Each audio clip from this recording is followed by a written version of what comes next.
నమస్తే, నేను మీ అశ్విని కుమార్. తెలంగాణ బీజేపీ అధ్యక్షుడిని ప్రకటించాక తెలంగాణలో ఏం జరుగుతోంది?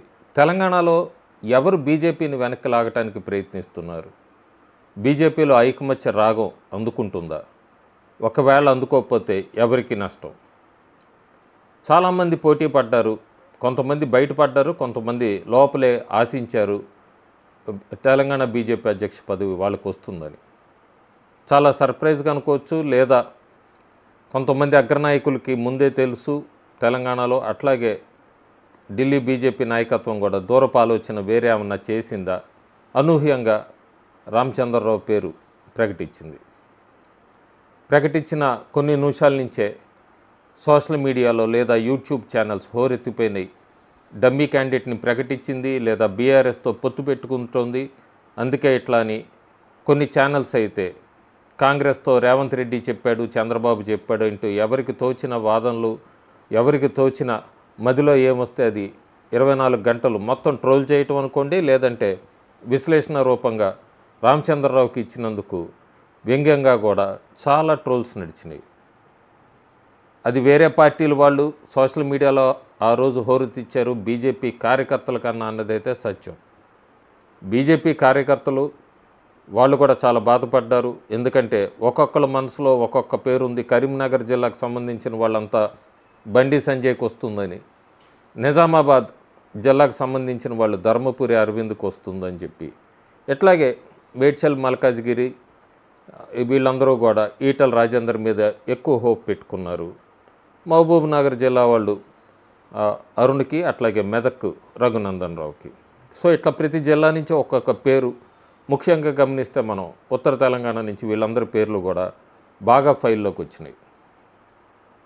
ఢిల్లీ బీజేపీ నాయకత్వం అయితే రంగారెడ్డి జిల్లా నుంచి అనుకోవచ్చు, లేదా పూర్తిగా ఆర్ఎస్ఎస్ భావాలు కలిగిన వ్యక్తిగా, అట్లాగే లో ప్రొఫైల్లో ఉండే వ్యక్తి, అందరూ అంటున్నట్టుగానే నిజంగానే ప్రత్యక్ష ఎన్నికల్లో గెలవని వ్యక్తికి బీజేపీ అధ్యక్ష పదవి ఇచ్చారు.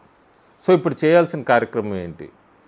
బాగా గత 4-5 రోజులుగా social media, YouTube channels Etela Rajender కొత్త పార్టీ పెడితే బాగుంటుంది, ఇదే తగిన సమయం, ఈటల రాజేందర్ బయటకు వచ్చేయాలి, ఈటల రాజేందర్ నీలో పౌరుషం ఉంటే బయటికి రా. ఎవరికి ఇదంతా పెడుతుంది? ఎవరిని దెబ్బ కొట్టడానికి పెడుతున్నారు? ఎవరికి వెన్నుపోటు పడవటానికి ప్రయత్నిస్తున్నారు? ఈటల రాజేందర్ ఇంతవరకు కూడా ఎక్కడ ఆయన స్వయంగా వెళ్ళి మళ్ళీ బీజేపీ అధ్యక్షుడిగా ప్రకటించాక రామచంద్రరావుని ఆయన వెళ్ళి శుభాకాంక్షలు కూడా తెలిపారు. అరవింద్ రాలేదు, ఆఫ్కోర్స్ అరవింద్ ఇంకా అలిగే ఉన్నారు. ఇవంతా కూడా టీ కప్పులో తుఫాన్ లాంటిదే. రాజాసింగ్ లాంటి వ్యక్తికి బీజేపీ అధ్యక్ష పదవి అనేది కన్నా కూడా లోపల చాలా కారణాలు ఉన్నాయి.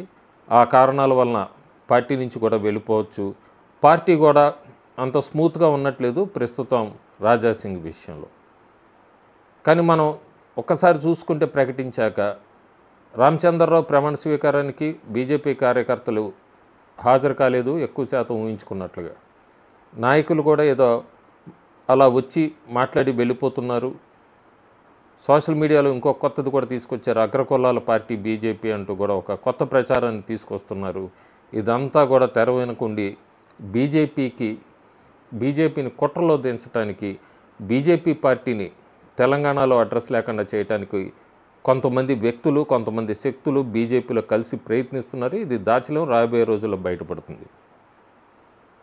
ఒక ప్రాంతీయ పార్టీ సెంటిమెంట్ మీదే గెలిచిన పార్టీ, 10 సంవత్సరాలు తెలంగాణని పరిపాలించిన పార్టీ, తర్వాత బీఆర్ఎస్గా మార్చుకున్న పార్టీ ప్రస్తుతం కుటుంబ కలహాలతో, కరప్షన్స్తో, స్కామ్స్తో, లిక్కర్ దందా దగ్గర నుంచి మొత్తం ఫోర్ట్ యాపిల్ దాకా అక్కడ నడుస్తూనే ఉన్నాయి వ్యవహారాలు వాళ్ళ కుటుంబంలో కూడా. సో గ్రాఫ్ న్యాచురల్గా డౌన్ అయిపోతూ ఉంటుంది. అది న్యాచురల్గా డౌన్ అయినప్పుడు కాంగ్రెస్కి కానీ బీజేపీకి కానీ అడ్వాంటేజ్ అవుతుంది.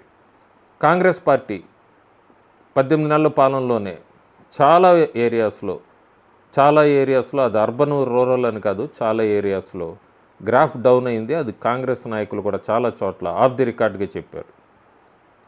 సో ఇక్కడ 2 పార్టీలు తీసినప్పుడు మధ్యలో ఫైల్లో ఉన్న పార్టీ బీజేపీని రానియకూడదు. బీజేపీలో ఎట్లాగైనా సరే ఈ విషయాన్ని యూజ్ చేసుకోవాలి. అధ్యక్ష పదవి అన్న కాంట్రోవర్సీ నడుస్తున్న దాన్ని కాన్స్పిరసీ వైపుకి తీసుకెళ్ళాలి. ఇదే ప్రస్తుతం అధికారంలో ఉన్న పార్టీ లేదా ప్రతిపక్షంలో ఉన్న పార్టీలో ఆలోచనలు.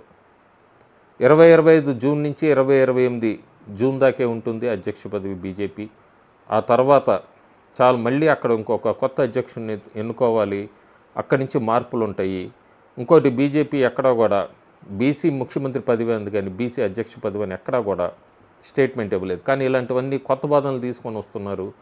కొత్త వాదనలతో పాటు కొత్త వ్యక్తులను కూడా పార్టీలోకి ప్రవేశపెట్టడానికి ప్రయత్నిస్తున్నారు. ఇదంతా కూడా డ్యామేజ్ జరుగుతున్నది బీజేపీ పార్టీకే తెలంగాణలో. ప్రస్తుతం బీజేపీ గత 18 నెలలుగా అందరూ అంటున్నట్టుగానే ఎక్కడ వీధి పోరాటాలు చేయలేదు, ప్రభుత్వ వ్యతిరేకంగా పోరాడలేదు. అట్లాగే అప్పుడు అధికారంలో ఉన్న 10 సంవత్సరాల పార్టీ మీద వస్తున్న వాటి మీద కూడా పెద్దగా గొంతెత్తలేదు.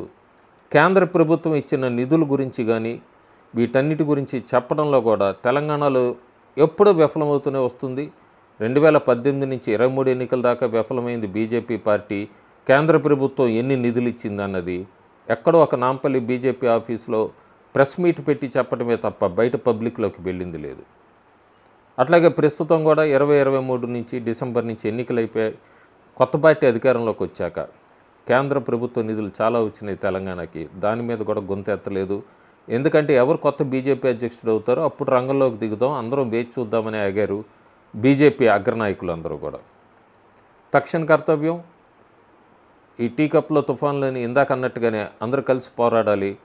అక్కడ బీసీయా, కరీంనగర్ జిల్లా ఉత్తర తెలంగాణ, దక్షిణ తెలంగాణ అని కాకుండా కార్యకర్తలు కలిసే ఉంటారు. కానీ పైన నాయకులు మాత్రం వాళ్ళని ముందుకు లీడ్ చేయట్లేదు. తెలంగాణలో వాళ్ళు కలిసిపోవాలి, ముందుకెళ్ళాలి.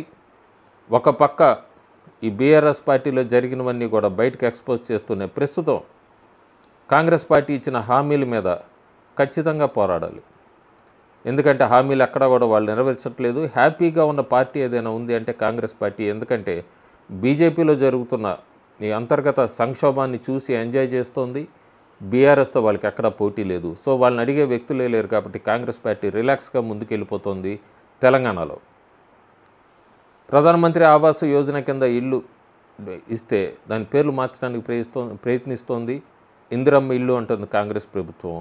ఇందిరమ్మ ఇల్లు అని పేరు మార్చడానికి వీల్లేదు. యాజ్ పర్ కాగ్ కానీ ఏదైనా PMAY కిందే ఉండాలి.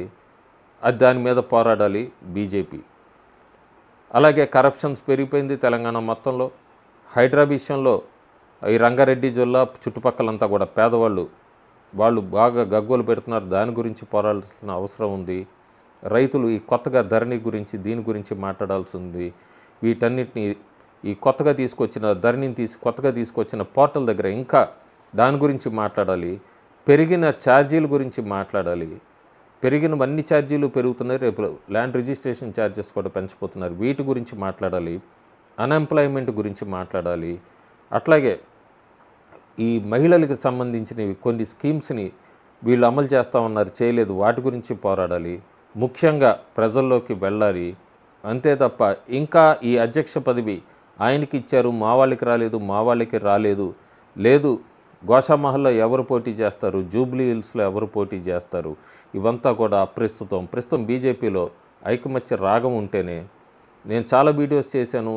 తెలంగాణ ప్రజలు బీజేపీ వైపు చూస్తున్నారు కానీ బీజేపీ నాయకులు మాత్రం ప్రజల్లోకి వెళ్ళటల్లా. అవకాశం ఉంది. ఇప్పుడు ప్రస్తుతం రాబోయే గ్రేటర్ హైదరాబాద్ ఎన్నికలు ఉన్నాయి, సంస్థాగత ఎన్నికలు ఉన్నాయి. వీటన్నిటిలో బలం పెంచుకోవాల్సిన అవసరం ఎంతైనా ఉంది బీజేపీకి. ఇట్లాగే కాలం వెళ్ళబూస్తే మాత్రం చక్కగా ఈ వినోదాన్ని ఎంజాయ్ చేసేది తెలంగాణలో కాంగ్రెస్ పార్టీయే. వాళ్ళకి ఎక్కడా కూడా ఆ థ్రెట్ అనేది కనబట్టలేదు బీజేపీ వైపు నుంచి కానీ బీఆర్ఎస్ వైపు నుంచి కానీ. సో వాళ్ళనే మళ్ళీ ప్రజలు వాళ్ళ వైపే చూస్తారు. బీజేపీ మాత్రం ఇట్లాగే ఉంటే. Thank you.